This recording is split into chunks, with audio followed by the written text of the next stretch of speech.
But we want to turn to international headlines next and the latest on Russia's war in Ukraine. A massive missile barrage on an industrial city in the center of the country has killed at least 6 people and injured dozens more. The city also happens to be the birthplace of Ukrainian President Volodymyr Zelenskyy. And Margaret Evans is right there.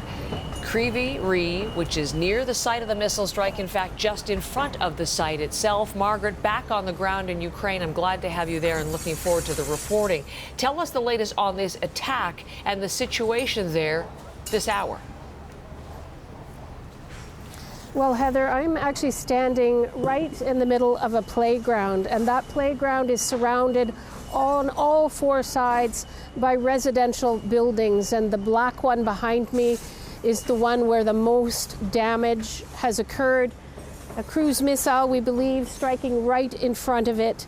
And that's where you will have seen most of the people who died living.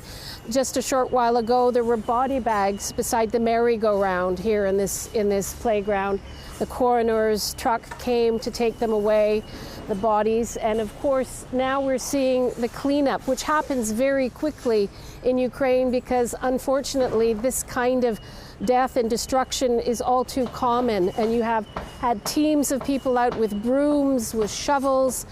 But even in the building behind me over JF's shoulder, the windows are all blown out there. There are a few faces at the windows staring out. Some of them are blank, some of them are angry.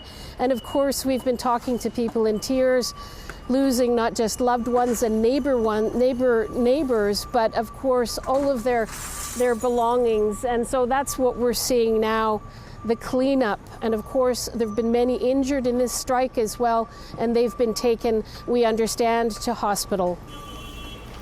Margaret, you are returning to cover the war for us on day 475 of Russia's war on Ukraine, just at the beginning of Ukraine's counteroffensive.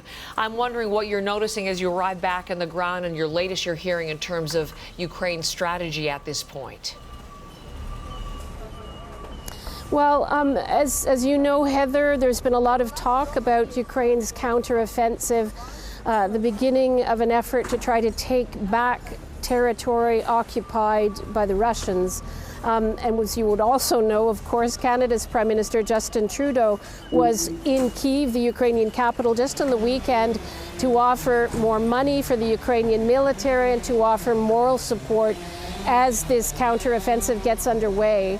We are hearing from the Ukrainians. One of the deputy defense ministers here has been tweeting regularly, and we've seen some pictures, we can't independently verify them, but from the ground in eastern Ukraine, in Donetsk, where some of the heaviest fighting has been going on, claims that the Ukrainian troops have taken now 7 small villages in an area in that Donetsk region.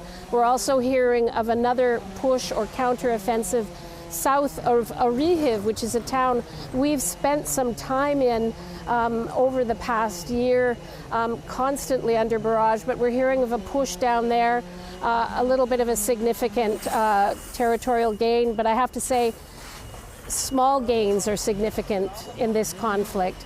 So that's the pushback. The Russians, of course, are saying that they are not allowing the counteroffensive to continue. But some of the reports from pro-Russian bloggers have confirmed that this slight gain in Donetsk for the Ukrainians has taken place. I think there's some concern here, too, that expectations aren't raised too highly because of the support that Ukraine needs from Western governments. There's kind of a rollback, if you like. You get the official line from Kyiv is a bit, yes, counteroffensive beginning, but this is a long, slow process. And their message to leaders like Justin Trudeau when he comes is, you need to stay with us for the long haul. You need to be with us to the very end because we're depleting our ammunition sources every day. We're losing men on the battlefield, and we're losing civilians, and there's no better example than this playground I'm standing in right now. Absolutely. Margaret, thank you very much. Margaret Evans now back on the ground to bring you reporting out of Russia's war in Ukraine. She's in Kryvyi Rih today.